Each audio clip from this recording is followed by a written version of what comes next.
ക്ഷമിച്ച് സഹകരിച്ച് ആവുന്നത്ര പ്രോത്സാഹിപ്പിക്കണമെന്ന് അഭ്യർത്ഥിക്കുന്നു. ആദ്യമായി നമുക്ക് ഇന്ത്യ വിഷൻ ചാനലിൽ ഒരു വാർത്ത വായിക്കുന്നതാണ്. അതായത് നമ്മുടെ ഐസ്ക്രീം പാർലർ സ്ത്രീപീഡന കേസ് ആണ് അതിന്റെ മുഖ്യമായിട്ടുള്ള വിഷയം. അതെങ്ങനെയാണെന്ന് നമുക്കൊന്ന് നോക്കാം. നമസ്കാരം, ഇന്ത്യ വിഷൻ ചാനലിലേക്ക് എല്ലാവർക്കും സ്വാഗതം. പ്രധാന വാർത്തകൾ. ഐസ്ക്രീം പാർലർ സ്ത്രീപീഡന കേസ് വീണ്ടും കുത്തിപ്പൊക്കുകയാണ് റജീന. നമ്മുടെ ലേഖകനും സുപ്രസിദ്ധ സിനിമാ നടനുമായ ശ്രീമാൻ കൊച്ചുപ്രേമൻ ഇപ്പോൾ ലൈനിലുണ്ട്. കൊച്ചുപ്രേമൻ, ഇപ്പോൾ അവിടെ എന്താണ് സംഭവിക്കുന്നത്, ഒന്ന് വിശദീകരിക്കാമോ? നികേഷ്, ഞാനിപ്പോൾ ഇവിടെ റജീനയുമായിട്ട് നിരന്തരം ബന്ധപ്പെട്ടുകൊണ്ടിരിക്കുകയാണ്. പക്ഷെ ഒന്നും മനസ്സിലാവുന്നില്ല. അവള് അതിനൊന്നും കൂട്ടാക്കുന്നില്ല. അവക്ക് തീരെ പോയിന്റില്ല എന്നാണ് ഇവിടെ നിന്ന് കിട്ടിയിരിക്കുന്നത്. ഇപ്പോൾ നമ്മോടൊപ്പം നമ്മുടെ ഐസ്ക്രീം പാർലറെ കുടുങ്ങിപ്പോയ നമ്മുടെ മന്ത്രിയുണ്ട്, കുഞ്ഞാലിക്കുട്ടി. അദ്ദേഹത്തിനോട് ചോദിക്കാം, എന്താണ് സർ, എന്താണ് ഇതിനെപ്പറ്റി നിങ്ങൾ പറയുന്നത്? നിർത്തണം. എന്താണ് പറയുന്നത്? ഐസ്ക്രീം പാർലർ സ്ത്രീപീഡന കേസല്ലേ, അതങ്ങനെ പോകും. ഇപ്പൊ ഞാൻ പറയുന്നത് സ്ത്രീപീഡനം ഒരു ദേശീയോത്സവമാക്കണം എന്നാണ്. എന്നാ പിന്നെ നമുക്കിങ്ങനെ ചൊറയില്ലല്ലോ, ആരാൻ്റെ അടുക്ക പോകേണ്ട കാര്യമൊന്നുമില്ലല്ലോ. അടുത്തതായി നമുക്ക് കുറച്ച് നടന്മാരെ പരിചയപ്പെടാം. ആദ്യമായി ശ്രീനിവാസൻ.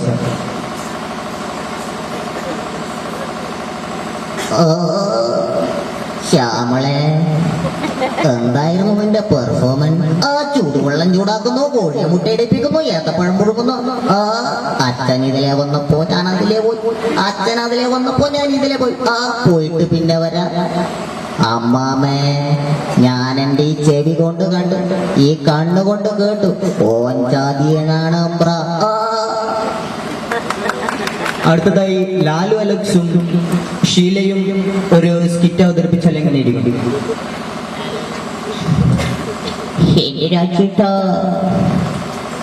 അപ്പുറത്തെ വീട്ടിലെ സൂസി, അവൾ എന്നും രാവിലെ അയാൾക്ക് ഭർത്താവിന് ഉമ്മ കൊടുക്കുന്നത് കാണാറില്ലേ? അതുപോലെ നിങ്ങൾക്കും ചെയ്തുകൂടെ? എനിക്കും അതിന് ആഗ്രഹമില്ലാഞ്ഞിട്ടല്ല, പക്ഷേ അപ്പുറത്തെ വീട്ടിലെ സൂസി അതിന് സമ്മതിച്ചാലല്ലേ എനിക്ക് നടക്കാൻ കഴിയൂ. അടുത്തതായി നമുക്ക് ജോസ് പ്രകാശിനെ എങ്ങനെ അനുകരിക്കുന്നത് നോക്കാം. ഹലോ മിസ്റ്റർ ബാബു, എന്റെ ദേശസംഗീതത്തിൽ ഒരു ലോഡ് ചാണകം വന്നിട്ടുണ്ട്. അത് നിങ്ങൾ ഷിപ്പ് വഴി എന്റെ വീട്ടിലെത്തിക്കുകയാണെങ്കിൽ നിങ്ങൾക്ക് നിങ്ങളുടെ ഭാര്യയും മകളെയും കൂട്ടി പോകാം. അബദ്ധവശ നിങ്ങൾക്കത് എത്തിക്കാൻ കഴിഞ്ഞിട്ടില്ലെങ്കിൽ നിങ്ങൾക്ക് എന്റെ ഭാര്യയും മകളെയും കൂട്ടി പോകേണ്ടതായിരിക്കും. ഓർമ്മയിലിരിക്കട്ടെ. അടുത്തതായി നമുക്ക് ബാബു നമ്പൂതിരിയെ എങ്ങനെയാണെന്ന് നോക്കാം. ഇന്നത്തെ കാര്യം വളരെ കടുപ്പത്തിലാണ്. കഷ്ടപ്പാടെന്ന് വച്ചാൽ ബുദ്ധിമുട്ടെന്ന് വച്ചാൽ കഷ്ടപ്പാട്. ഇതിന്റെ മുമ്പിൽ നിന്നും പെടാപ്പടി പെടുകയാണ് ഞാനും. അടുത്തതായി നമുക്ക് ഇന്ദ്രജിത്തിനെ എങ്ങനെ അനുകരിക്കുന്നു നോക്കാം. നമ്പൂരി സ്റ്റേഷനിലോട്ട് ചെല്ല്, ഞാനവിടെ കാണും കേട്ടോ.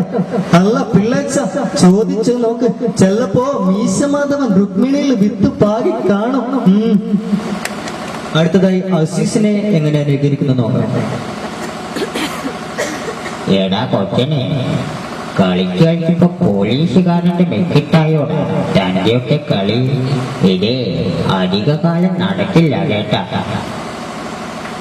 അടുത്തതായി ഉമ്മറിനെ എങ്ങനെ അനുകരിക്കാമെന്ന് നോക്കാം.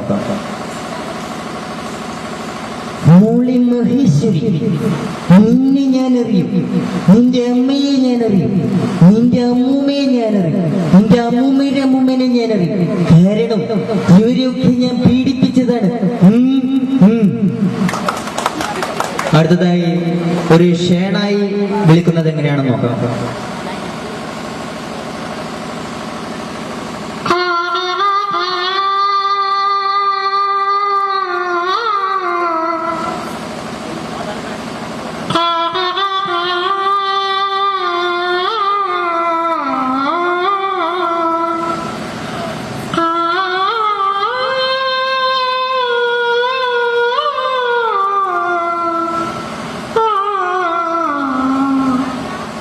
അടുത്തതായി എസ് ജാനകി ചേച്ചിയുടെ ശബ്ദം എങ്ങനെയാണെന്ന് നോക്കാം.